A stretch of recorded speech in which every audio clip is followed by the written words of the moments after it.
What's going on, y'all? Back to this notice of motion to renew and re-argue. Last time I told y'all about this, I was telling you about the return date and the fact that it's exceeding the time that she has to make a decision because it should be at the end of December. And she said it in the video. It's uploaded in the at the hearing. You hear her say she got about 30 days. But I saw some additional stuff I wanted to point out. And this is why you gotta pay attention, because these people are slick and they got a lot of game with them. You gotta really pay attention. So let's get into why he feels like it's necessary to file a motion to renew and re-argue. So he felt like the inquest that was granted, I was granted an inquest on November 26th. He felt like I shouldn't have been granted an inquest. He felt like it should have just been a bench trial. You feel what I'm saying? But the judge felt otherwise. He also feels like CPLR 2101 subdivision F some way applies to his default and when his answer was filed, or what I should have did after the answer was filed. And you can hear it. You know, the inquest is uploaded. The inquest hearing was uploaded, so you could go listen.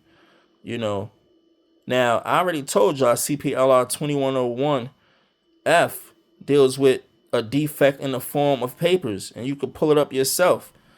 Now look, this is an example of a defect in this motion that he's filing. The court is not at 8811 Suffolk Boulevard. It's at 8917 Suffolk Boulevard.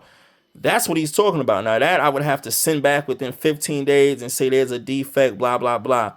Me saying you ain't filing answer is not a defect. So let's get into her decision. You feel what I'm saying? Now this is her decision. Now they handed it up to me in the courtroom on November 26th. You feel what I'm saying?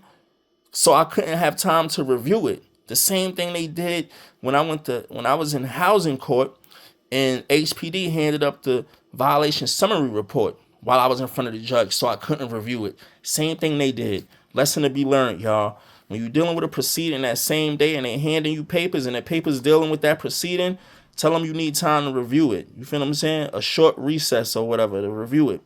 But the thing I want to point out is, look, right here, her decision is saying the court has attempted to track the purported delivery of the answer sent via U.S. Postal Service. However, the tracking number which defendant provided is invalid according to the U.S. website. Thus, defendant failed to timely serve and file its answer in accordance with 33012 in court rules. Therefore, the order to show cause is granted and the inquest shall be held forthwith.